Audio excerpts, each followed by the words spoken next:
In March of 1971, a social worker named Margaret Hollins arrived at a farmhouse outside Buckley Hollow, West Virginia, following an anonymous tip called into the county health department. The voice on the phone had been female, elderly, and shaking. All she said was, "There's a child having a child out on the Drucker property. Someone needs to see."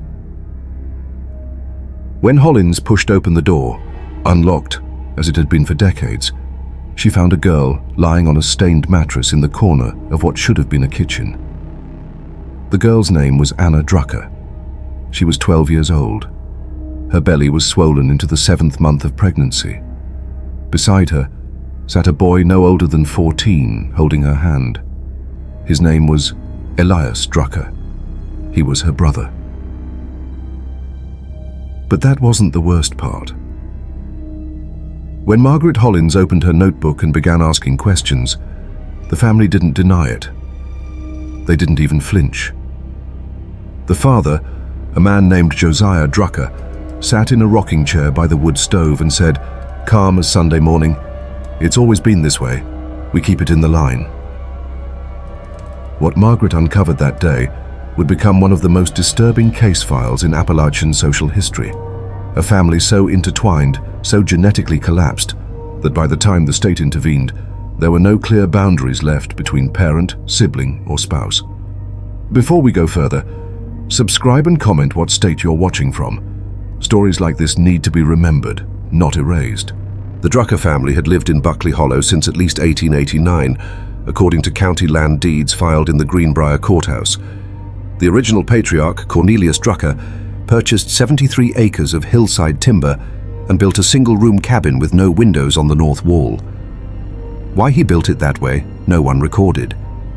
But the design would repeat itself in every structure the family ever built. Homes that faced inward, always watching themselves. Cornelius had 4 sons and 2 daughters. By 1910, the census listed 8 adults living on the property, but only 6 surnames, and 4 of those were Drucker. The missing names were never explained. Some researchers believe the daughters never married outsiders. They just stayed. By the 1920s, the family had expanded to nearly 20 individuals across 3 cabins, all within shouting distance of one another. A county health inspector named Raymond Stills visited the property in 1923 after reports of fever and wasting sickness among the children. His report, preserved in the West Virginia State Archives, is clinical in tone, but horror in content. He wrote, "I observed 9 children below the age of 10. Of these, 6 showed signs of severe developmental delay. 2 could not walk. One child, approximately 7 years old, had a skull malformation so pronounced that the eyes did not align. The parents were asked to provide birth records. None existed. When asked to identify the children's fathers, the family gave contradictory answers. It became clear that no one knew, or perhaps no one wanted to say. Stills recommended the children be removed. The state declined. It was the Depression. There were no resources. The Druckers were left alone. But the wasting sickness didn't stop.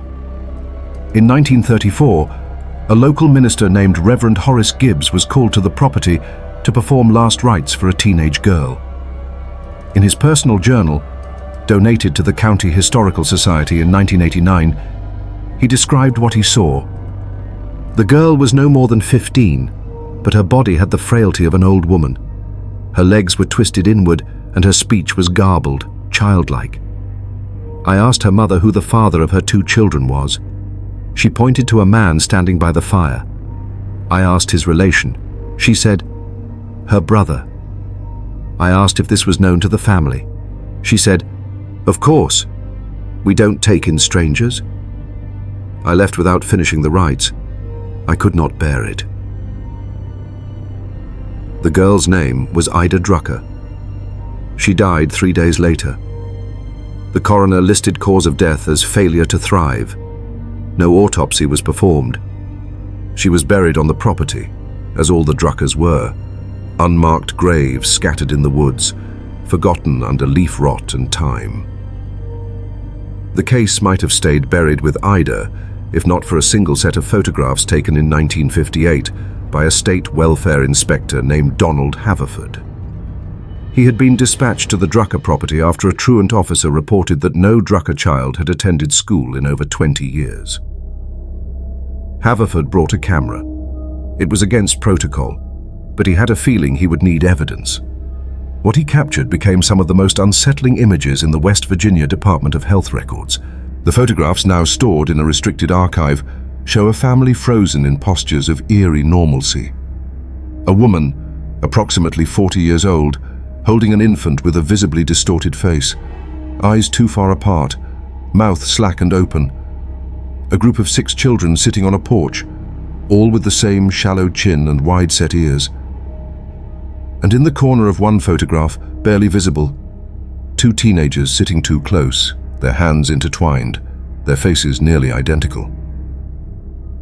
Haverford's report noted, "It is my professional assessment that this family has engaged in multi-generational interbreeding to a degree that constitutes both a genetic and moral emergency. Many of the children exhibit signs consistent with recessive genetic disorders, microcephaly, syndactyly, failure to thrive, and profound developmental disability. When asked about parentage, the adults were evasive or indifferent. I observed no fewer than 4 unions that appeared to involve first-degree relatives. This includes siblings and possibly parent-child pairings, though confirmation was refused. He recommended immediate removal of all minors. The state reviewed the file, then stamped it. Insufficient evidence for intervention. The Druckers remained untouched, but the photographs didn't lie. And years later, when Margaret Hollins arrived in 1971, she would find that the patterns Haverford documented hadn't stopped. They had deepened. Anna Drucker was born in the winter of 1959, the daughter of a woman named Esther Drucker and a man the family referred to only as Josiah's boy. No birth certificate was ever filed. Anna was raised in a house with 11 other people, though the relationships between them were never clear. Some were called cousins, others siblings. Some were simply referred to as the ones who stayed. By the age of 10, Anna had stopped growing. She stood 4 feet, 6 inches tall, and would never grow taller. A doctor who examined her in 1982, long after the state's intervention, noted that she showed signs of chronic malnutrition and possible hormonal disruption consistent with genetic bottlenecking. Elias was 2 years older, born to the same mother, Esther, and the same father, though no one would confirm his name. He and Anna were inseparable, not by choice but by design. In the Drucker family, closeness wasn't affection. It was expectation. When Margaret Hollins arrived in March 1971, she found Anna 7 months pregnant. Elias sat beside her, holding her hand, staring at the floor. When Hollins asked who the father was, Esther answered from across the room. "It's Elias. They've been promised since she turned 11. Hollins felt her stomach turn. She asked what promised meant. Esther's face didn't change. "It means she's his. Same as I was my brother's," Margaret wrote in her report. "The family operates under a system of what I can only describe as internally sanctioned unions. There is no marriage in the legal sense, no ceremony. A girl is simply promised to a male relative, brother, cousin, or uncle, and expected to bear children. The adults refer to this as keeping the blood close. When I expressed concern about the health of the children born from these unions, Esther Drucker said, 'God decides who lives.' I asked how many children had died. She said, 'More than I can count.'" Anna delivered a son in May of 1971 alone, on that same stained mattress. The baby lived 4 days. He never opened his eyes. A county coroner listed cause of death as congenital abnormalities incompatible with life. But the baby wasn't the end. Because when the state finally moved to remove Anna and Elias from the home, they discovered something far worse. In July of 1971, the West Virginia Department of Health and Human Services launched an investigation into the Drucker family's genetic history. What they found was a bloodline so recursively entangled that constructing a family tree became nearly impossible. A geneticist brought in from Johns Hopkins, Dr. Leonard Pritchett, attempted to map the family using interviews, old photographs, and testimony from surviving members. His conclusion was chilling. The Drucker family represents one of the most extreme cases of sustained consanguinity documented in modern American history. Over at least 4 generations, the family engaged in repeated sibling unions, uncle-niece pairings, and first-cousin marriages. The result is a genetic collapse so severe that by the 1970s, nearly every individual exhibited some degree of inherited disorder. The effective population size of this family, genetically speaking, is comparable to that of a single breeding pair. In layman's terms, the Druckers had become one person, repeated over and over, with all the flaws magnified. Dr. Pritchett's files contained a handwritten chart showing the family's structure as far back as 1910. In that chart, the same names appeared again and again: Josiah, Esther, Ida, Cornelius, children born to brothers and sisters, mothers who were also aunts, fathers who were also grandfathers. One entry, dated 1947, listed a girl named Ruth Drucker as both the daughter and the granddaughter of a man named Silas Drucker. When investigators pressed the family for clarification, they were told, Ruth's mama was Silas's daughter. Then Ruth had a baby with Silas too. That makes her both. The logic was circular, grotesque, and chillingly matter-of-fact. But Ruth's story was not unique. There were dozens like her. Girls who became mothers at 11, 12, 13. Boys who became fathers to their sisters' children. Babies born with translucent skin, with hearts that beat outside their chests, with spines that never fused. Most didn't survive. Those who did were hidden. And then, in the winter of 1972, investigators found the cellar. The Drucker property had been condemned by the county after the 1971 intervention, but it remained untouched for months while the state decided what to do with it. In December of 1972, a demolition crew was brought in to raze the main house. That's when they found the entrance. It was hidden beneath a rotted section of flooring in what had once been the kitchen, a wooden hatch, nailed shut from the outside. When they pried it open, the smell hit them first. Decades of damp, decay, and something else, something organic. Inside the cellar, they found bones, not scattered, arranged. The remains of at least 9 infants and small children, laid side by side on a bed of stones. Some were wrapped in cloth, others were bare, their small skulls partially caved in, their rib cages too narrow, their limbs bent at impossible angles. A forensic anthropologist from the State Medical Examiner's Office examined the remains and concluded they had been buried over the course of 30 to 40 years. Cause of death could not be determined in most cases, but the bone deformities suggested severe genetic abnormalities. One skeleton, no more than 2 years old, had a skull so misshapen that the jaw did not connect properly. Another had fused vertebrae and a rib cage that would have made breathing nearly impossible. The crew also found something else, a journal. It was water-damaged, written in pencil, barely legible. But what could be read was enough.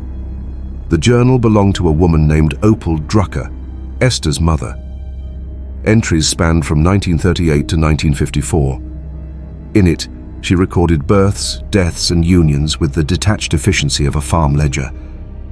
June 12, 1941. Ida delivered a boy, lived 2 days, took him to the stones. April 9th, 1943. Esther promised to Jacob. She is 13. November 2nd, 1946. Baby came too soon. Face not right.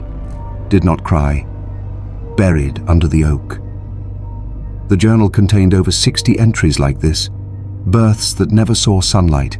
Children that never had names. And at the very end, in Opal's shaking handwriting, we kept the line pure. That was all we were told to do. The question no one could answer was, told by whom? By 1975, the Drucker family had been scattered. Anna was placed in a group home in Charleston, where she remained for the rest of her life. She never spoke about her childhood. When asked, she would smile distantly and say, "It was just how it was." Elias was sent to a state psychiatric facility after attempting to return to Buckley Hollow 3 times. He insisted he needed to finish what was started. He died in 1983 of pneumonia, alone, in a locked ward. Esther Drucker, the matriarch who had calmly explained the family's customs to Margaret Hollins, was charged with child endangerment and neglect. She served no time. The case was quietly dismissed due to cultural circumstances. She died in 1979 in a nursing home in Hinton, West Virginia. Josiah Drucker, the father, vanished. Some say he walked into the woods the day the state came and never walked out. Others believe he lived for years in a shack deeper in the mountains, visited only by those who remembered the old ways. His death was never recorded. The property itself was burned in 1976. The state wanted no trace left, but locals say the land never recovered. Nothing grows there. Even deer avoid it. In 2003, a genealogist named Laura Fenton attempted to reconstruct the Drucker family tree for an academic study on genetic isolation in Appalachia. She gave up after 2 years. In her notes, she wrote, "This is not a family tree. It's a knot. Every line I trace circles back to itself. There are no branches, only loops. I don't think the Druckers were victims of ignorance. I think they were following something. A belief or a command passed down so long that it became truth. And the worst part is, I think they believed they were doing it right." The Drucker case was never publicized. No headlines, no outrage. The files were quietly sealed by the West Virginia Department of Health under a statute protecting the identities of minors involved in abuse cases. For decades, the story existed only in restricted archives, known to a handful of researchers and social workers who stumbled across it by accident. But those who read the files came away changed. Margaret Hollins, the social worker who first entered that farmhouse in 1971, retired from social work in 1979. In a letter she wrote to a colleague years later, she said, "I've seen poverty, I've seen neglect, but the Druckers weren't neglectful. They were deliberate. Every child born into that family was an experiment, whether they knew it or not. And the thing that haunts me most is that they didn't see anything wrong with it. To them, it was devotion." Dr. Leonard Pritchett, the geneticist from Johns Hopkins, published a paper in 1981 titled "Consanguinity and Genetic Drift in Isolated Populations." The Drucker family was never named, but colleagues recognized the data. In his conclusion, he wrote, "When a population becomes isolated enough, geographically, culturally, or ideologically, it begins to turn inward. The question is not whether this leads to genetic collapse. The question is, at what point does a family stop being a family and become a single, recursive organism?" The answer, in the case of the Druckers, was long before anyone intervened. Anna Drucker lived until 2007. She never had another child. She never left West Virginia. In her final years, she lived in a small assisted living facility outside Beckley, where she spent most of her time drawing. Her caretakers said she drew the same thing over and over: a house with no windows on one side, surrounded by trees, and a little girl standing in the doorway, holding the hand of a boy who looked just like her. When asked what the drawing meant, she would only say, "It's where I'm from." Her body was cremated. No one claimed the ashes. Elias's grave in a state cemetery outside Weston remains unmarked, and the cellar beneath the Drucker house, where 9 children were laid in silence, was filled with concrete and covered with dirt. The state wanted it forgotten. But forgetting doesn't erase. And in Buckley Hollow, where the old property used to stand, there are still stories. Locals say that on certain nights, when the wind is low and the air is heavy, you can hear something in the trees. Not voices, not footsteps. Just the sound of a child crying, alone, in a place where no one should be. The Drucker family is gone now. The land is empty, The files are sealed, the bones are buried. But the question remains, whispered in the margins of social work reports and geneticist case studies, scrawled in the journals of those who saw it firsthand. Was it ignorance? Was it isolation? Or was it belief, something older, darker, passed down like a prayer, that made them think this was the only way to survive? We call it inbreeding. We call it collapse. But the Druckers called it devotion. They called it purity. And in the end, they called it love. Which makes it so much worse. Because love, when it has nowhere else to go, turns inward. It tightens. It consumes. And if you're not careful, if no one is watching, it becomes the very thing that destroys you. The Drucker bloodline ended in silence. But in the hills of West Virginia, in places where the roads don't quite reach, where the census taker doesn't bother to go, there are still families living the way the Druckers did. Isolated, insular, watching themselves. And no one knows what they call it.